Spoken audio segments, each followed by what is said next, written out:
कब, क्यों और कैसे डूबी द्वारका नगरी। श्री कृष्ण की नगरी द्वारका महाभारत युद्ध के 36 वर्ष पश्चात समुद्र में डूब गई थी।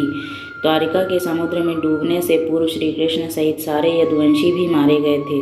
समस्त यदुवंशियों के मारे जाने और द्वारिका के समुद्र में विलीन होने के पीछे मुख्य रूप से दो घटनाएं जिम्मेदार हैं।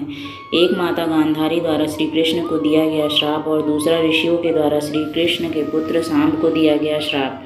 आइए इस घटना पर विस्तार से जानते हैं कि गांधारी ने दिया था यदुवंश के नाश का श्राप। महाभारत युद्ध की समाप्ति के बाद जब युधिष्ठिर का राजतिलक हो रहा था, तब कौरवों की माता गांधारी ने महाभारत युद्ध के लिए श्री कृष्ण को दोषी ठहराते हुए श्राप दिया था कि जिस प्रकार कौरवों के वंश का नाश हुआ है, ठीक उसी प्रकार यदुवंश का भी नाश होगा। ऋषियों ने दिया था सांब को श्राप।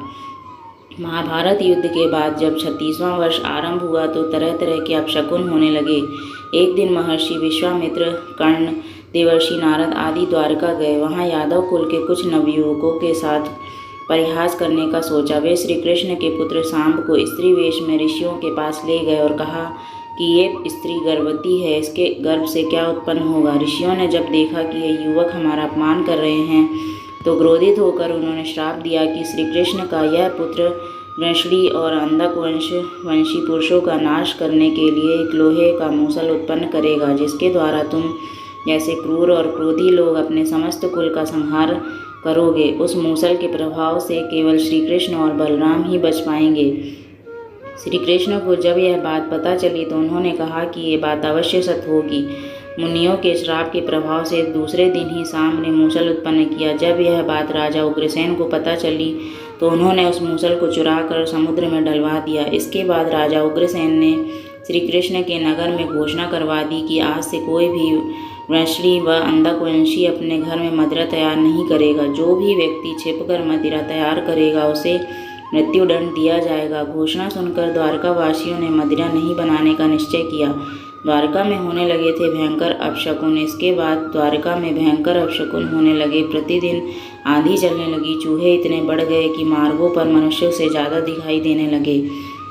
वे रात में सोए हुए मनुष्यों के बाल नाखून कुतरकर खा जाया करते थे। सारस उल्लुओं की और बकरे गिलों की आवाज़ निकालने लगे। गायों के पेट से गधे, कुतियों से बिलाव और नेवलियों के गर्भ से चूहे पैदा होने लगे। उस समय यदुवंशियों को पाप करते शर्म नहीं आती थी। अंधकवंशियों के हाथों मारे गए थे प्रद्युम्न। श्री कृष्ण ने नगर में होते इन अपशकुनों को देखा तो उन्होंने सोचा कि कौरवों की माता गांधारी का श्राप सत्य होने का समय आ गया है। इन अपशकुनों को देखकर तथा पक्ष के 13वें दिन अमावस्या का संयोग जानकर श्री कृष्ण काल की अवस्था पर विचार करने लगे।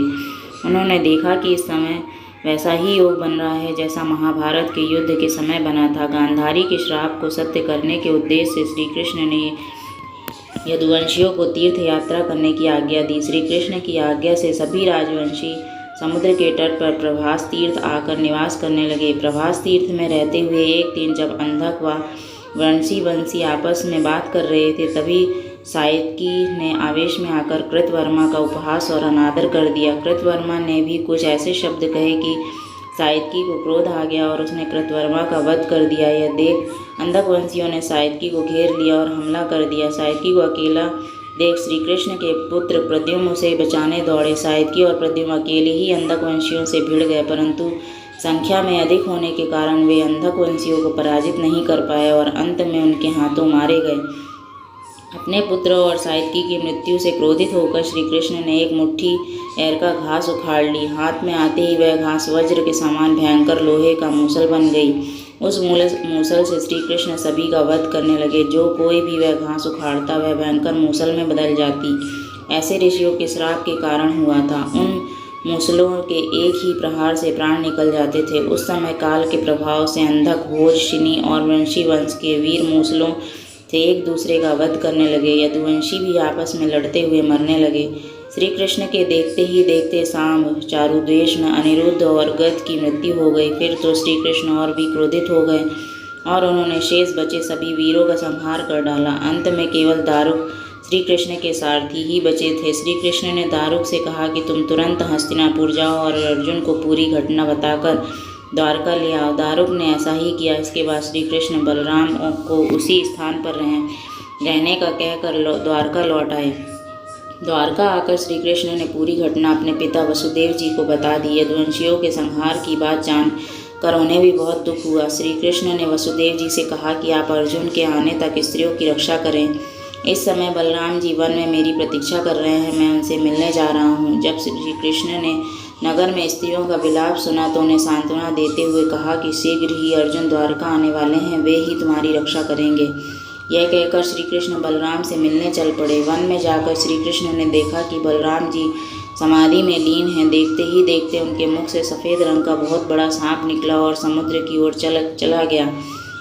उस सांप के हजारों मस्तक थे। समुद्र में स्वयं प्रकट होकर भगवान शेषनाग का स्वागत किया। बलराम जी द्वारा देह त्यागने के बाद श्री कृष्ण उस सूने वन में विचार करते हुए घूमने लगे। घूमते घूमते वे एक स्थान पर बैठ गए और गांधारी द्वारा दिए गए श्राप के बारे में विचार करने लगे। देह त्यागने की इच्छा से श्री कृष्ण ने अपनी इंद्रियों को संयमित किया और महायोग की अवस्था में पृथ्वी पर लेट गए। जिस समय भगवान श्री कृष्ण समाधि में लीन थे, उसी समय जरा नाम का एक शिकारी हिरणों का शिकार करने के उद्देश्य से वहां आ गया। उसने हिरण समझकर दूर से ही श्री कृष्ण पर बाण चला दिया। बाण चलाने के बाद जब वह अपना शिकार पकड़ने के लिए आगे बढ़ा तो योग में स्थित भगवान श्री कृष्ण को देखकर उसे अपनी भूल का पश्चाताप हुआ। तब श्री कृष्ण उसे आश्वासन दिए कि और अपने परधाम चले गए। अंतरिक्ष में पहुंचने पर इंद्र, अश्विनी कुमार, रुद्र, आदित्य, वसु, मुनि आदि सभी प्रकार के भगवान ने उनका स्वागत किया। इधर दारुक ने हस्तिनापुर जाकर यदुवंशियों के संहार की पूरी घटना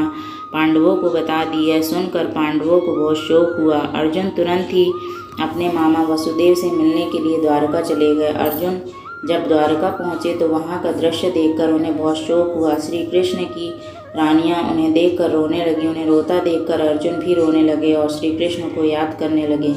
इसके बाद अर्जुन वसुदेव जी से मिले। अर्जुन को देखकर वसुदेव जी बिलख बिलख कर रोने लगे। वसुदेव जी ने अर्जुन को श्री कृष्ण का संदेश सुनाते हुए कहा कि द्वारका शीघ्र ही समुद्र में डूबने वाली है, अतः तुम सभी नगरवासियों को अपने साथ ले जाओ। अर्जुन अपने साथ ले गए श्री कृष्ण के परिजनों को।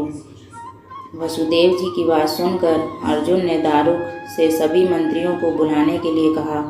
मंत्रियों के आते ही अर्जुन ने कहा कि मैं सभी नगरवासियों को यहाँ से इंद्रप्रस्थ ले जाऊंगा, क्योंकि शीघ्र ही इस नगर को समुद्र डुबा देगा। अर्जुन ने मंत्रियों से कहा कि आज से 7वें दिन सभी लोग इंद्रप्रस्थ के लिए प्रस्थान करेंगे, इसीलिए आप शीघ्र ही इसके लिए तैयारियां शुरू कर दें। सभी मंत्री तुरंत अर्जुन की आज्ञा के पालन में जुट गए। अर्जुन ने वह रात श्री कृष्ण के महल में ही बिताई। अगली सुबह श्री कृष्ण के पिता वसुदेव जी ने प्राण त्याग दिए।